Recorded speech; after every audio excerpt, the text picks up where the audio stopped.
To continue, as thinking beings, we decide what has meaning and what doesn't. The idea of the present is very important to this equation, this framework of thinking, this philosophy. It's been said that depression is living in the past and anxiety is living in the future. Now, it's been said that being at peace is when you're living in the present. And this is very true. Many times we cannot see beyond our own shame from past failures or bad experiences, and our experiences or our expectations of what's to come. We carry our experiences with us. They influence our future actions. In order to share our experience, we must first know our experience and understand our experience. And mindfulness is so important that it's at the center of many ancient religions, such as Buddhism, for example. The good news is that mindfulness is a skill, and just like all skills, it can be developed over time. The most popular way to practice mindfulness is through yoga and meditation. Both yoga and meditation are designed to align one's own heart and mind onto the same page or frequency. Now, the universal law of vibration, it states that everything in the universe vibrates. Now, the universe itself vibrates at a frequency of 432 hertz. Recent research has even suggested that the frequency of 528 hertz actually aids in the repair of human DNA. For more information on frequencies, search Google real quick for the ancient solfeggio frequencies. It's interesting stuff. It's out there for anyone to learn about.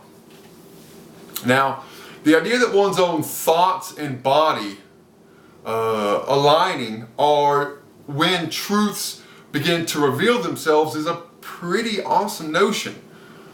Only then can we begin to realize that what we call reality is a really fragile concept, and that our place in the world is much, much smaller than we had envisioned. Much smaller even than tradition or ritual would lead us to believe. Now, we begin to notice that reality is whatever we choose to believe it is, and that we attract the things that we think about. Understanding our own needs, desires, wants, failings, and habits allow us to see situations as they really are. We are then able to use a little objectivity to make decisions based on what is best for us as individuals. Once we're able to grasp the concept that the entire universe is just nothing more than a sea of energy fields, only then can we begin to manipulate these fields for our individual benefit. Now, the notion of this is the basis of another law of the universe, the law of attraction, which was actually popularized by the movie you may have seen, The Secret.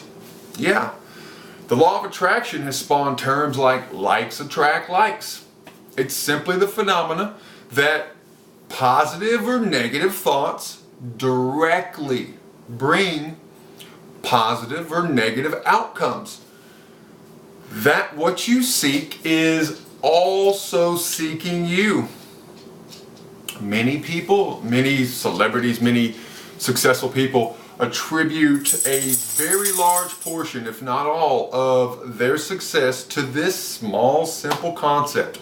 Now, the decisions we make, they become even more convoluted once you consider another phenomena, social pressure. Now, it's also known as peer pressure, although I feel that conjures up like the wrong definition for many of us. The reason is that we not only get pressure from our peers, as a matter of fact, that's a small portion of it. We get pressure from our family, our spouse, our boss, the TV, even ourselves, as well as our peers. One must ask himself, whose life is he or she living?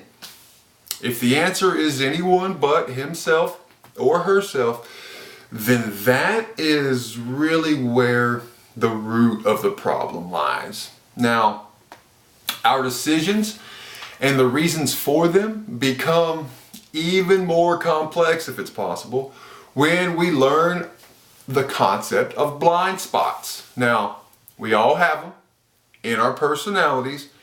Most of us don't realize it though. Now, a blind spot is just a habit or an action that you think you perform really well, while those around you know that's just not the case. Now, once a blind spot has been revealed to you, it becomes a weakness.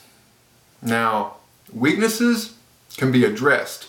We don't like to, but they can be addressed. But blind spots, they can't. They can't. It's been said that humans naturally have so many blind spots in their personality that true self-awareness is impossible. The reason for this is that we're biologically driven to maintain a particular self-image to the point where we purposely, whilst yet subconsciously, disregard our own failings.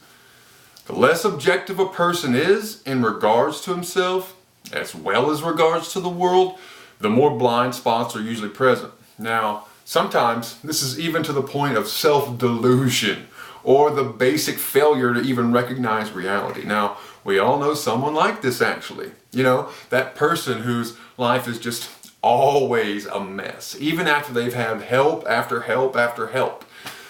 Yet he or she continues just blaming everyone else and everything else for their problems and their circumstances continually, instead of just being held accountable, which is really all they need to do. We must constantly be aware of our impulses, our thoughts, and our actions, for they are the lock. We hold the key through our ability to reflect and, in turn, through objectivity, better understand what our motivations are. It's been said that the most obvious realities are the ones that are the hardest to see and talk about. None of this is a revelation. As a matter of fact, very little of what I've covered is my original thoughts, just as my original discoveries. The sad reality is that there is no magic pill for success. It's only achieved by an accumulation of life's lessons. Some of those lessons are more difficult to accept than others, more difficult to see as lessons than others. Success should really just be redefined as being a better version of oneself every day. Humanity already has the tools to create a utopian society, one in which we all have what we need in abundance. Now, this type of society will never exist without a complete paradigm shift, a new chapter in humanity where we accept the role of cause and effect in our current situation. It's been coming for a long time. It's not that the powers that be have been wrong this whole time, not from the beginning. They only became wrong once they gained knowledge and began to know better without acting on that knowledge for the betterment of all of us.